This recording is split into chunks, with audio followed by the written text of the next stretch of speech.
I haven't sat on that side before. I don't know. No, I was messing around. Keeping it happy, keeping it lucky. Yeah. What a game at the St. Martin Center tonight. 65-63. Bulldog win, a thriller in front of 5,548. Maybe you're on your way to your car. Maybe you're in your car listening, and now you get to listen to the head coach and the senior star, Justin Hudson and Braxton Huggins. Coach Hutt, you haven't been in too many games exactly like that. What was that like, especially in the final minutes, and what are you proud of in your team tonight? Yeah, I don't say it much. I'm pretty much coach speak, but it got a little fun in the last 2 minutes because we haven't been in a lot of close games.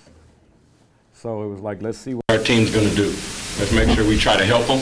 Let's see if we can keep them and get stops, and we can get Braxton the ball, Deshaun the ball in the open court, and can get downhill and make a play. And our guys really came through the whole. A team that just scored 106 points or whatever it was, and they shot 36% from the field and 17 from three.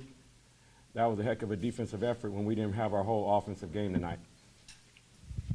All right, Coach, I'm still having a heart attack. The decision to make the foul that late, what's the philosophy behind it? Up three, we've seen too many people. There's an article about that on ESPN if you read it, and you always have that philosophy. You would like to do it. I talked about right when they cross half court, so we're hoping that it would have been about 6 seconds instead of 8. Foul too early. Right, but you practice that. It's never perfect because you don't want to foul them when they're going into a three.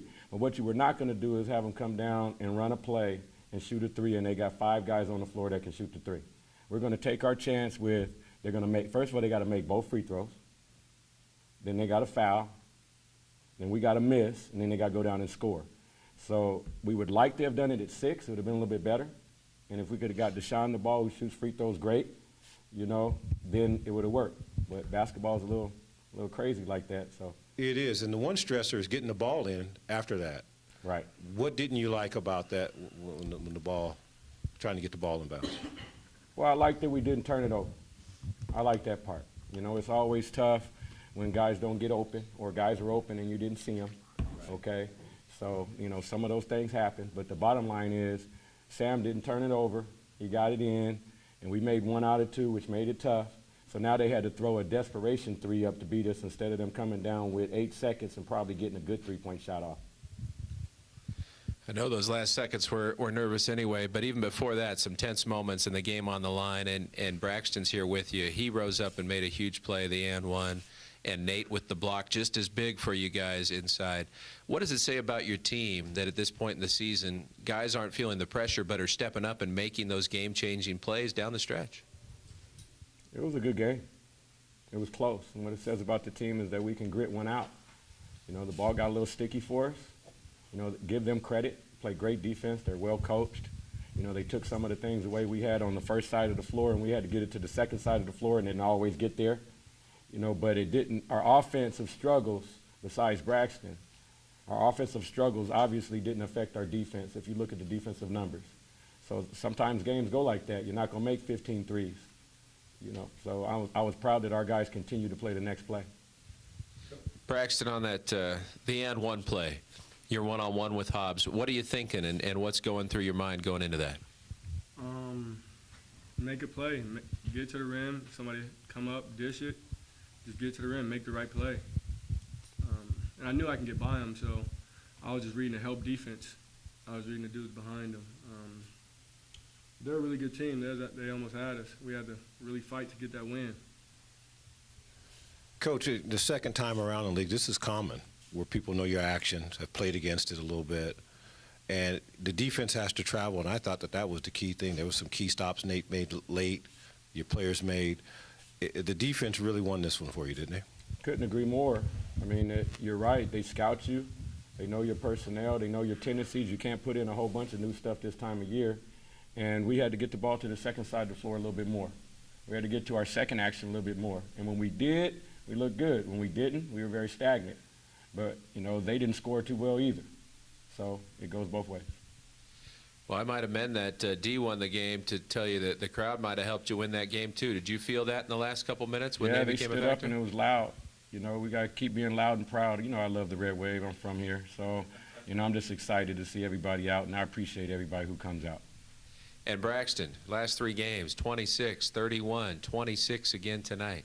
What's going on? What's producing those kind of numbers and that kind of shooting percentage? Confidence that my teammates give me and my coaches. They give me confidence to be aggressive, shoot the ball. My teammates do as well. They say if I got a lane, take it. If I'm open, shoot it. And that's exactly what I do. Coach, what did you see in the second half making the adjustment to go with the full court press there on defense? Well, we wanted to do it a little bit more in the first half, you know, but sometimes our intensity dropped. But in the second half, they're sitting right in front of me, you know, so I'm standing right there so I can yell at you to get up, you know, so we understood that, and they're a good executing team. If you let them walk the ball up the floor and let them execute, they can pick you apart and make you look bad. So we wanted the pressure without fouling to kind of take them out of their rhythm. Didn't always work. They're such a good team, we didn't speed them up as much as we wanted to in the first half. But in the second half, I think we speeded them up a little bit. Braxton, Coach kind of mentioned it. This game is unlike maybe some of the others in that it was a really close one down the stretch. What are you feeling in those final 2 minutes when the coach draws it up and it's on you to either make it or miss it? I knew I was going to make it, just make the play. I've been playing basketball my whole life, and I got confidence, ultimate confidence in myself. And so I took the shot. Coach, what do you think it is about Braxton's makeup that makes him so good here at the end of games? You know, this is several times now this year where he's made clutch plays in the final minutes. He has no fear, you know, and he's talented. I mean, I don't have much fear either, but I couldn't make those baskets that he can make. I'm not as talented. So I think you got to have both. You can't have a guy who's that talented out there, but he's scared to take the shot, or he thinks his coaches don't want him to take it, or his teammates don't space the floor for him. So it has to take a little bit of everything to have some spacing. But he, as you can see, he can really score the basketball. And we talk about make a play. He said it perfectly. We want him to attack, and if he draws 2, we want him to kick it and find an open man. But if he's open to make a play, he's one of our best. You got New Mexico next. You go to the Pit. You know, you've obviously have a lot of experience playing there. And Braxton, you know, you played at New Mexico State for a while. What makes that venue and that environment so difficult? Starting with you, Coach. You're 16,000 every night, you know, win, lose, or draw, you know, and it's loud and you're in altitude, you know. So, and they always have really good teams and really good coaches. So that goes along with it. Braxton? The exact same thing Coach said. Coach, I have one more question for you. Just as we're kind of starting to hit the stretch run here in the conference, the regular season, how important is seeding? You know, maybe getting a second or a third seed, or is there a certain goal? I know you want to win the title, but how important is it to kind of stay near the top? It's a good question. It's something you're just going to start thinking about here in the next 3 weeks maybe. You know, right now it's a little too early. You just want to focus on the process with New Mexico and say if we can keep winning games and that will take care of itself. You're not looking at it and saying, hey, if we do this, then we don't play this team, or you do this. It's not that deep.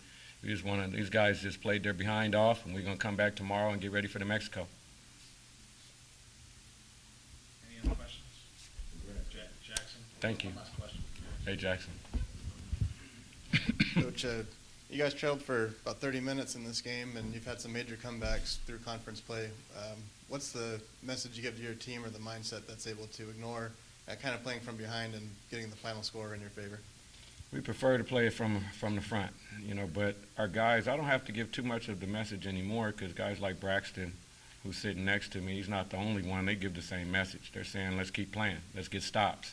Let's move the ball. Hey, we got this.